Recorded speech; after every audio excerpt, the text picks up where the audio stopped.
Hey there, I'm Will. Have you ever used one of our mobile apps? Chances are, if you have, you've had a great experience, but you may have noticed some small inconsistencies here and there. Don't worry, we have too. That's why for the past 2 weeks, Angela and I have dedicated our time to wrapping up a mobile design system we started a few months ago called Mobile Guidelines. When we started looking at our mobile products, we outlined why we thought guidelines would be a good idea. The first thing that came to mind was quality. We want better consistency so that all apps feel like they came from Planning Center. And we want common UI interactions to feel more easily recognizable, especially for those who use more than one Planning Center app.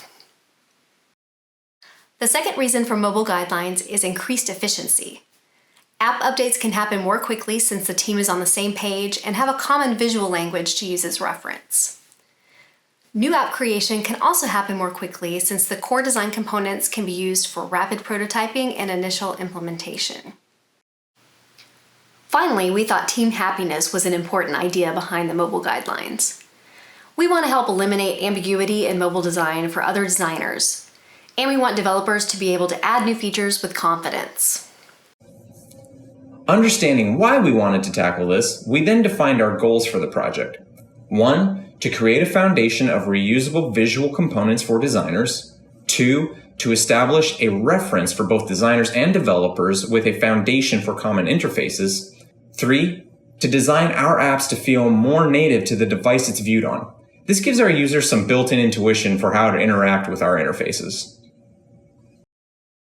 With this strategy in mind, we asked ourselves, so, what components do we want to make?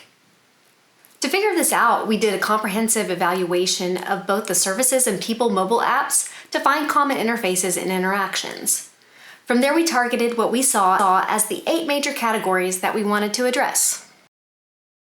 Colors for both light and dark mode, typography, navigation, buttons, cards, rows, inputs, and icons.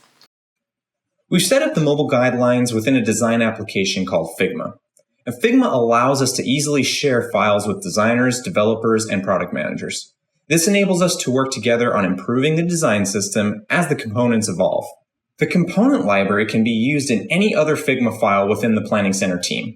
So when a designer is mocking up a new feature, they can quickly get started without having to recreate any of the standard UI.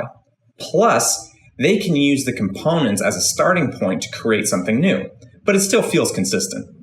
And developers have the freedom to reference the component specs and overall guidelines to make something new without having to think about initial UI.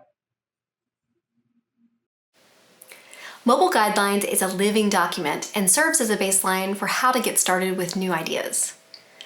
We're not planning for major design overhauls within the current apps, but instead we want to implement these standards as we go. We are really excited about the potential that these guidelines provide, and we can't wait for the rest of the team to give it a try. Feel free to reach out if you have any questions. Well, I guess that's it. Angela, how are we going to end this video?